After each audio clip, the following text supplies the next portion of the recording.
let's come back to Tal. Welcome to the show. Thanks for being here. Hi, Michael. Thank you for having me on the show. I'm glad that you're here, coming all the way from Tel Aviv. Is that right? Or it's Yep, a little bit north, all the way up on the northern border of Israel from a little town called Maalot. got it. All right. Give us some background on you, and then let's talk about KSW Solutions.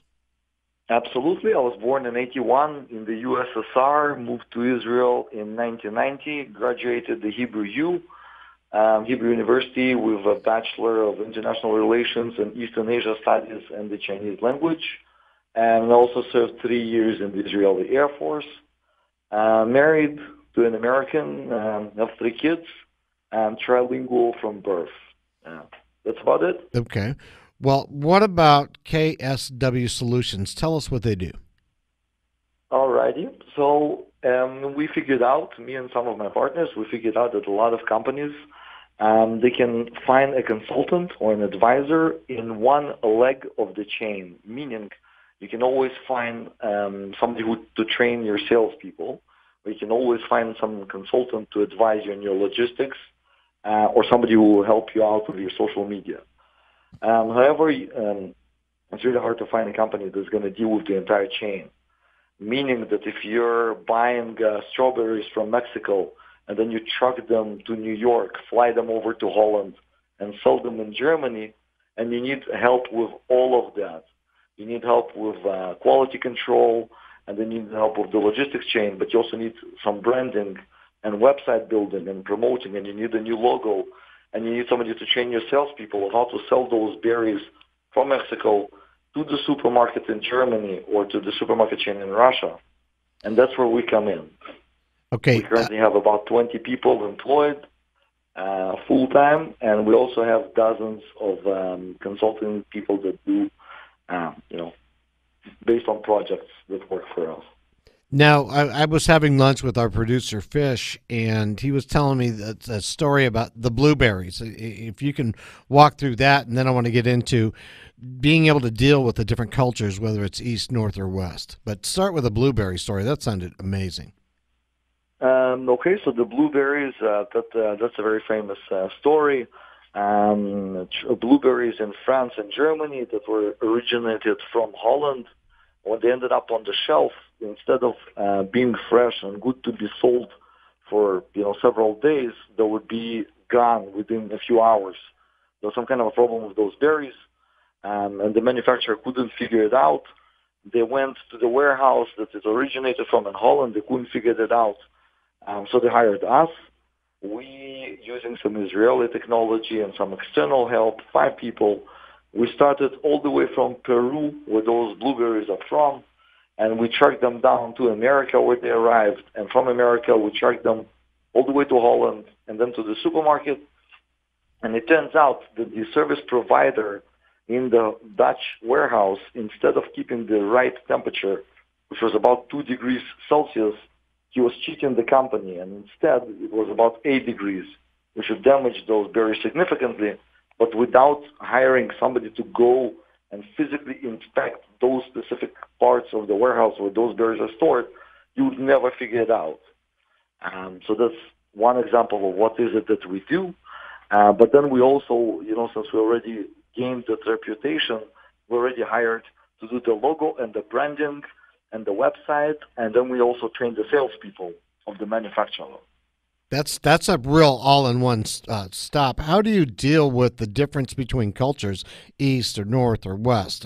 What's your approach? Okay, so basically my approach is to get people that know the culture. You can't approach a new culture without actually knowing it from inside.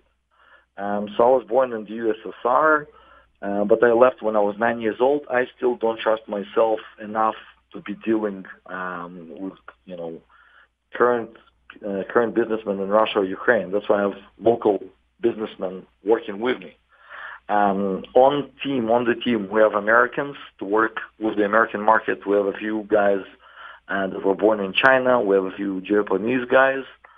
So basically, with in-house, we have all the relevant expertise.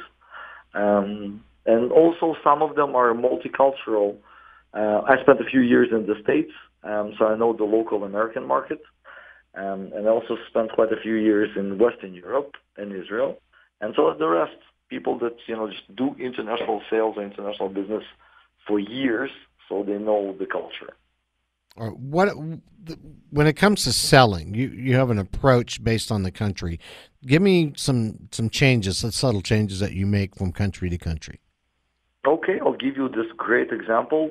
Currently, for the past many years, the hottest thing is called social selling, meaning that instead of being, the cold calling salesman that just calls and harasses people, you make sure that people hear about you and your product and your service on LinkedIn and Facebook, and you're being promoted on Instagram and YouTube.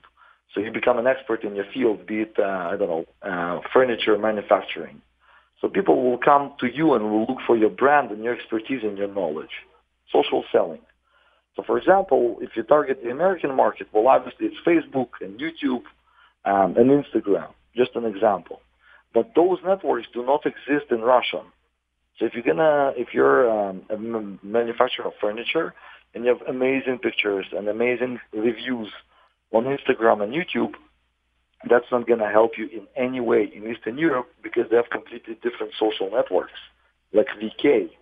And the content that goes up on those networks need to be targeting the Russian population in Russian and on specific networks. So if you'll try to put posts or information on Facebook in Russian, that's not going to help you because that's not where your crowd is. That's just one example. Wow. All right. How to sell knowledge, social versus traditional. This is another topic. How do you sell knowledge? Was that your question? Yeah. How to sell knowledge, social versus traditional methods. The traditional method, there's quite a few of them, but basically you're supposed to generate a need and in a customer's eyes, opinion, or matter. Right. So basically you would have to cold call, cold mail, or literally visit people off the street. Great methods, they still work, but not as effective as selling your knowledge. So, for example, I worked for a greenhouse manufacturer for quite a few years, and he's a leading brand in the world. The reason for that is if you Google it or you go to YouTube and you look for reviews, you'll see out of 100 reviews, you'll see 60 of his products. And those products have some significant and impressive reviews. It's a good product. He knows how to manufacture greenhouses, and that's what people keep saying. This is the hottest name in the game. Got it. People are yeah. Tal, we've got to go. We're out of time, but thank you for taking the time to be on the show. Absolutely. Thank you for having me. My pleasure. Tal Paperin, and it's KSW Solutions, KSW.Solutions. All right, we'll be right back. You're welcome.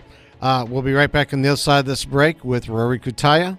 We'll move forward from there. You've been listening to CEO Money with Michael Yorba.